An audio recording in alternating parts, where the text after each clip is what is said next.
Menurut kalian sudah yang pernah pakai ini voluson yang paling tinggi tipenya ini? Saya sendiri tidak bermimpi untuk punya dan pakai juga baru sekarang kayak pakai Lamborghini. Yang penting kalian mau pakai Lamborghini ilmunya jangan koyo opo membajak sama koyo piye ngerti lah. Nah, lihat yuk. Sebelum kita mulai, kira-kira ini hamil berapa minggu kalau lihat dari gambaran? 12 ya. Biasakan selalu mulai dengan mendengarkan detak jantung dan ajak pasien diskusi, jelaskan, Bu, detak jantungnya normal itu antara segini range-nya, oh antara 115 sampai 165 normal, 170 itu 158 normal, Bu. Kadang-kadang nih pasien kalian tanpa tahu mereka datang ke saya, loh yang meriksa nih kok acak-acakan, kasihan. Kalau kalian di tempat saya di Tangerang sana, yo tak telepon Mas, yang meriksa nih sing bener kok. Pasti ada yang pernah jadi murid saya. Saya. Aku harus pensiun. Aku udah pensiun, Mbak. Kamu udah jadi muridku, mau pensiunin saya nggak? Ngerti aku kayak ya. Tahun berapa aku ketemu kamu? Iya pas PPDS dong. Lah iya, tahu. Tahun berarti terakhir tuh ketemu kita 2020 2021. Kamu gede dhewe ngono. Siapa nama Sona? Sonia. Lah iya ngerti aku. Kan dok. Kurang satu iya masih hafal saya. Udah pensiun. Udah pensiun. Kan sudah ada yang menggantikan. Saya hanya honorer aja. 15 tahun ngajari kalian di rumah sakit pemerintah. Ya begitulah. Yuk sekarang kita lihat sampai mana tadi. Nah kita sudah detak jantung. Yuk yang biasa harus kalian ukur, muter titik. Kita mau lihat bagian tengkuk. Tapi kalau titik, nah diam deh, harus dia, aduh nggak mau goyang terus. Diam. Oh. Nah, kalau kalian punya gambar besar, gambar itu jangan kecil-kecil. Satu layar tuh pakailah semua. Apalagi kita mau lihat NT. Nah, jadi pas di posisi kepala dan separuh dada. Nah, gini. Jadi kalian, oh, ini cara meriksanya dokternya ngerti ini tekniknya untuk meriksa. Nah, baru kita ngukur NT. Itu yang itu boleh kita pakai. Ya. Mana ini? Nah ini alatnya pengukurnya otomatis dia. Set. Berapa kita pakai batasan nanti? 3 mili. Saya pakai 2,5. Ya 3 mili agak lolos banyak. NT sampai 3 mili oke, ya. Saya pakai 2,5. Terus kamu lihat. Kalian kok nanti ada yang nggak jelas buka YouTube banyak itu yang kalian bisa dapat. Saya follower dong. Yo. Cuma aku ora jualan kecap neng. Saya hanya mengedukasi. Kalau melihat saya, aku makan nasi goreng ada. Nah, terus kamu lihat, aduh malah belok badannya, tulang hidung, sopo kuwi? Mas. Bose Evolution deh. Diam-diam Bose Evolution. Oh iya. Nih, tulang hidung. Nah. Oke, tulang hidung ntar kurap lagi. Diam tadi, uplek.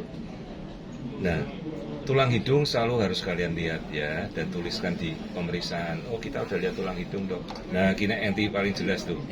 Ya. Terus kamu juga neruskan ke sini. Ini bagian paling jelas hitam ini. Namanya apa? IT. Intracranial transferensi. Untuk melihat apa? Screening spina bifida. Tidak boleh ini kempes. Karena kelanjutan dari pons ventricle 4. Ya. IT itu harus selalu dilihat. Bayangkan untuk melihatnya. Nah, gitu. IT. Ya. Karena kalau IT sampai kempes, bagian atas juga akan kempes. Otak jadi menciut, kepala jadi mengkerut. Lemon shape atau strawberry shape. Ya, kayak gitu. Lihat. Ya. Terus kalian mulai lihat juga, nah kita bisa pakai fungsikan alat ini. ada yang modelnya pakai kayak CT scan, TUI, kita bisa pakai untuk melihat dengan cepat. Neuro. Iya, kan praktis. Multiplanar. Multiplanar. Nah gitu. Terus kamu bisa kecilkan. Nah, enak, kita mau lihat, terus kita geser. Nah, ingat, lihat bentuk kepala harus oval ya. Dok, bundar boleh. Bundar tuh kelainan berarti cepal. Dok, kalau coel di belakang ketahuan, harus ketahuan. Jadi kalau sampai kamu nggak ngelihat struktur kupu-kupu di dalam, hati-hati ya. Apa kupu-kupunya terbang, melorot, dan paling harus hati-hati bagian belakang fossa posterior. Jangan-jangan meningocepal. Tapi makanya kita belajar lihat IT ratio tadi kok, intercranial transversi, rasio brainstem sama pons. Kalau sampai hilang, hati-hati spina bifida. Tapi yang paling kamu harus lihat adalah bentuk tempurung batok harus oval. Tak boleh mengerucut kayak lemon, stroberi, trigonocepal, ya, apalagi bundar juga harus hati-hati. Lanjut. Nah, kalian periksakan tors enggak? Enggak. Kalau saya pasien beneran mampu, semua kan saya minta tors. Jangan tidak pernah melihat lensa mata, kasusnya banyak. Katarak kongenital, putih, apalagi kena rubella, banyak loh ya. Itu belum kalau kita mau ngecek pendengaran, ya. Lensa mata, nih daerah sini, harus dicek, bening. Ya. Kemudian daerah wajah, rahang atas, jadi kalau melihat cleft daerah sini, ya. Bebas, aman. Rahang bawah, aman. Ada yang tidak punya rahang, bentuknya kayak burung, mikro, natia, atau sampai absen namanya agnotia. Ya, di lensa mata sudah oke. Wajah beres. Yuk, tulang belakang boleh. Ya, leher ada berapa kalau mau dihitung? Cervical 7 ya. Torakal 12. Turun ke lumbal, ya. Dan terakhir, nah kalau spina bifida kita harus lihat di sini. Pelan-pelan dicek, aman, rata, lurus. Nih, yo, aman, baik. Tengkurap lagi boleh. Yuk, sekarang kita ke jantung. Nah, kita pindah ke kardiak sudah. Karena alatnya sangat memadai, kita bisa maksimalkan. Nah, kalau warna saya sukanya warna yang ini, Sevilla, dari dulu. Nah, enak mau lihat 4 chamber. Biasa untuk kira Eko minggu berapa? Kata Eko bisa mulai dari 18, 20, 22. Kita sekarang di 12 mingguan. Nah, tuh lihat. Saya selalu mainkan Doppler. Dan kita, ini alat kelas dewa ini. Iya, cakep banget sih dong. Gak kepikir mau belinya. Yang lain cuma nyala cepret. Ini wes goyang kayak macam-macam ngikut semua. Oke, kalau kamu melihat gambar ini, bisa enggak kamu tahu yang kanan yang kiri yang mana? Sebenarnya patokan dari Patokannya spine, oke. Dan ini apa? Stomach. Ada di mana? Kiri. Maka kamu akan melihat ini struktur itu ventricle kiri, septum interventricular, dan ventricle kanan, katup, aduh goyang meneh.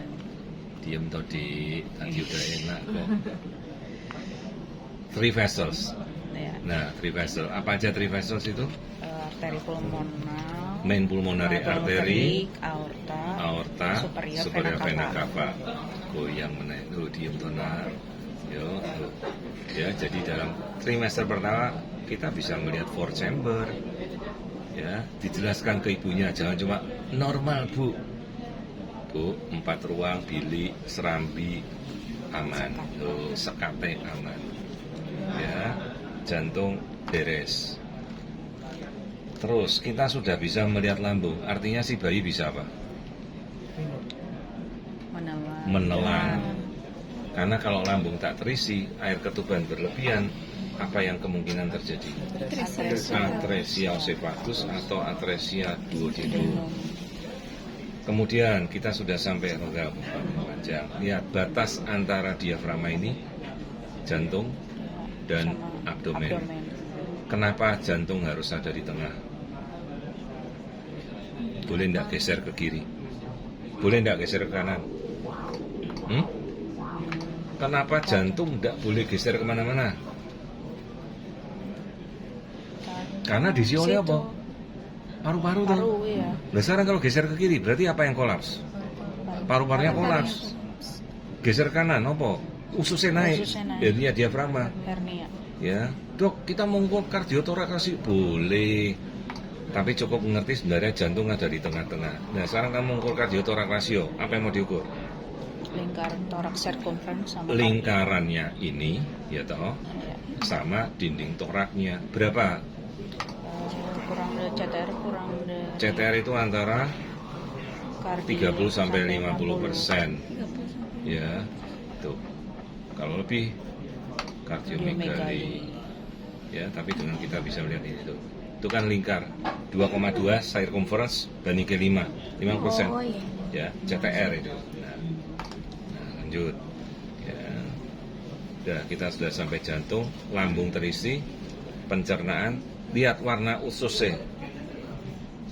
Nah, jadi kita netralkan kembali, tidak boleh seperti warna tulang. Nah, tulang namanya apa? Hyperechoid. Ya.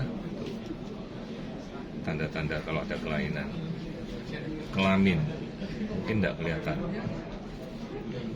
Ini masih 12-an minggu. Nongol enggak itu? Orang nongol, enggak terlalu jelas. Masih awal, kadang masih palus ya. Terus kaki, jangan lupa bentuk kaki dari awal dikenali. Mosok sampai gede, short limb dysplasia enggak tahu, dibilang normal. Ada yang caudal regression sampai bengkok begini kayak orang bersila itu enggak ketahuan. Tapi ngeliati muka bisa 4 dimensi semua. Ya, jangan sampai lolos. Banyak kasus-kasus yang lolos. Nah, sekali-sekali sambil lihat. Tuh, no. Ya, kita sindak main-main 4 dimensi sih. Nah, nanti kita lihat sambil lihat ibunya ben orang kelenger. Nah, ukur panjangnya si Didik. Nah, kita sudah lihat semuanya. Panjang 12 minggu 4 hari. Nah, yuk kita lihat lanjut. Plasenta sudah terbentuk. Ya. Kemudian air ketuban. Oke, semua sudah sampai batas itu. Sekarang kita lanjut screening preeklamsi. Apa yang mau kalian cari? arteri uterina, Arteri uterina. Cabang apa dia? cabang iliaka interna. Nah, yang aku lihat apa ini? Iliaka interna. Mari kita tes. Coba lihat. Tajam. Dopplernya cakep. Cakep. Nah. Ya, Kayak berasa nonton animasi kartun. Animasi kartun ini bukan animasi kenyataan. Iya Kita dong. main. Sebentar. Coba kita lihat kemampuannya.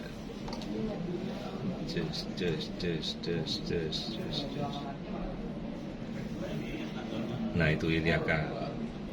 Ada yang pernah ngeligasi arteri iliaka interna cabang uterina siapa? Belum. Pengen? Oh, kira kepengen. Jangan dong. Oh, pengen mungkin. Enggak. Nah, mana yang kamu ligasi sekarang? Nah, mari kita lihat. Mana yang kamu ligasi? Nah, dia seperti jembatan melingkar, di bawahnya adalah arteri. Karina. Bawahnya. Yang mana nih? Iliaka. Ini Uterina. uterina. Yang kamu ligasi yang ini? Enggak dong. Yang mana? Iki. Nah, kuwi arteri uterina lo, kok putar-putar koyo ngono gitu lho. Mengalir sambil mengalir terus ki alat dewa tenan. Yes. Mantep. Nah, itu kamu ukur. Yuk, sekarang kita belajar teorinya. Apa yang mau kamu lihat saat kita ngukur? notching ada atau tidak. Apa itu Kemudian notching? yang seperti indeks. Apa itu notching? Kenapa dia muncul? Karena Dan harus hilang di minggu berapa? 12. Notching kapan pertama kali akan harus mulai reda? Ini ada notching apa tidak? Kayak ada ya? Ini ada notching. Ada, Ya. itu. Piye aku menurunkan baseline iki? Oh kira. Nah.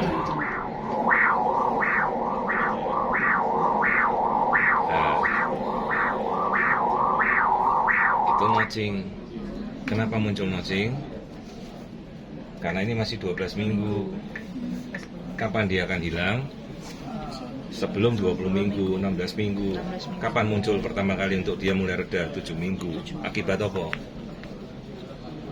Apa yang menyebabkan invasi trophoblas pada pembuluh darah? Terjadi apa?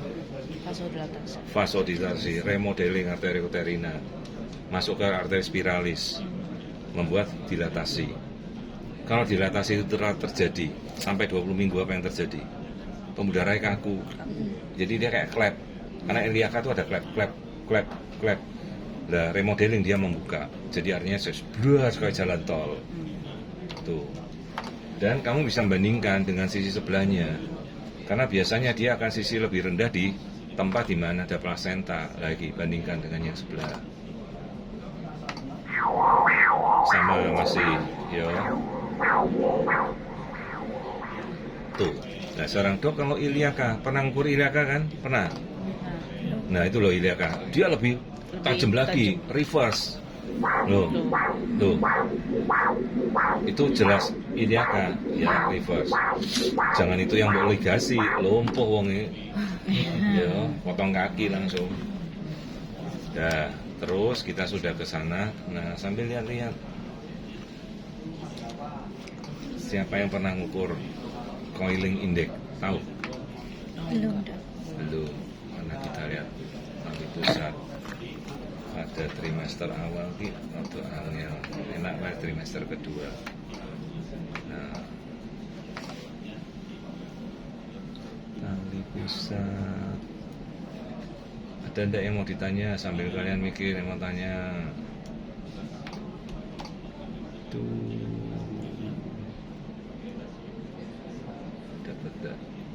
Coiling index itu dalam satu gelombang tali pusat nggak dapat pas goyang sebentar.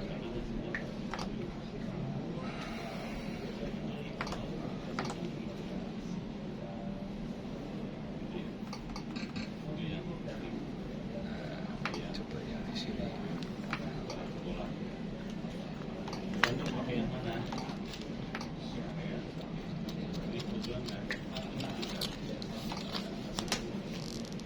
Nah, itu tali pusat.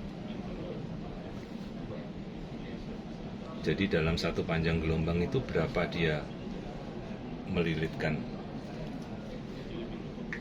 Beda lagi sama true knot. Nah, nih. Waktu tersisa 5 menit lagi. Jadi dalam satu panjang gelombang itu nilainya ada 1 dibagi sentimeter jaraknya. Jadi katakanlah misalnya nih ukur panjang distance. Nah, antara yang ini, misalnya ini panjang gelombang yang biru, dia ke biru lagi. Nah, nilainya adalah 1 dibanding jaraknya itu. Ya, 0,7 berarti sekitar 5 mili kan, 1 bagi 5. Nah, indeks itu adalah 0,18 sampai 0,5. Dok, semakin banyak resikonya apa? IUFD. Ya. Nah, kalau itu terjadinya sudah pada trimester kedua, ya bayi tidak akan dapat aliran darah, tidak akan berkembang. Maka kadang-kadang kita lihat kok ada air ketuban, kok bayinya tidak bertumbuh, ternyata IUGR sut begitu. Nah, kalau itu teman-teman yang dapatkan pada trimester ketiga menjelang lahiran sudah nggak pakai lama lagi, lahirkan segera. Ya, tuh. Yo, ada lagi mau ditanyakan enggak? Kita udah ngecek semua. Yuk belajar otak lagi. Ya. Butterfly sign-nya harus lihat. Ya. Butterfly, fang cerebri. Nah, ini bagian otak awal.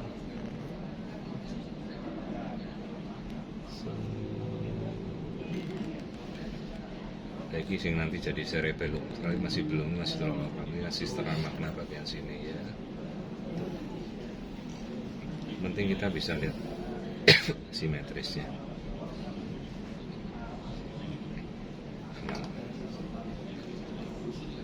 Yo, ada lagi mau ditanya enggak? Ketuban sudah, cerebral sudah. Nanti semester pertama tidak terlalu banyak juga yang mau kita cek. Untuk ekstremitas. Ekstremitas apa mas? Ekstremitas. Iya. Ekstremitas, nah kita kan belum mengukur, kita lihat anatominya. Karena kalau mengukur femur terlalu jauh. Ya, untuk aja. Lihat. Nah, untuk anatomi lihat. Mulai dari mana? Tadi yang kita dari awalnya tangan. Tuh lihat jari-jari, enggak, jari-jari saya belum ngitung sampai situ. Lihat bentuk tangan aja, kemudian dari tulang-tulang awalnya kan humerus ya, ini bagian radius ulna kelihatan semua. Nah yang paling penting ngelihat kaki, diluruskan gitu. Karena ada kaki yang sampai membengkok, kok kelihatannya kok enggak numbuh, ternyata caudal regression, dia enggak mau lurus.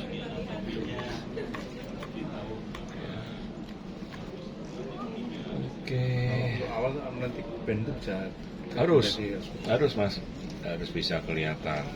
Ini kan kita melihat selaput ketuban, jelas sekali. Lah kalau sampai amniotic band itu dia pecah-pecah, namanya starfish kayak bintang laut kemana-mana. Sejauh enggak apa-apa ya enggak apa-apa, tapi begitu ngelilit ke bayi ya amputasi, putus-putus. Yang kasus paling ekstrim yang acephalus yang zaman dulu saya di Tangerang dapat itu. Terus umur hidup di dunia cuma saya yang publikasikan. Untung nggak lahir di kampung. Sakit lahir di kampung. Siapa yang mau mendemokan? Paling jadi ada di YouTubeku kok. Terus dipublikasi di Jerman. Case report in prenatal medicine, cuma satu itu aja di dunia. Buntung nggak punya kepala tapi dalam hidup bertahan 2 jam kayak dipancung karena amniotic bag yang terjadi di awal-awal kehamilan. Oh, di kampung jadi kasus mistis itu. Dan tidak ada gunanya.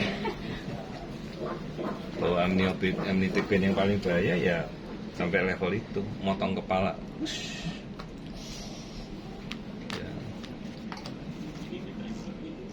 Sudah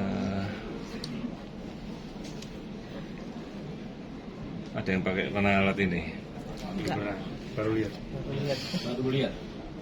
Saya pertama pakai tapi yang Amazing. enggak kebeli. Rumah sakit mau membelikan Waktu habis, juga para ngimpi ya. peserta dipersilakan kembali Mau ngarep gini. Billy.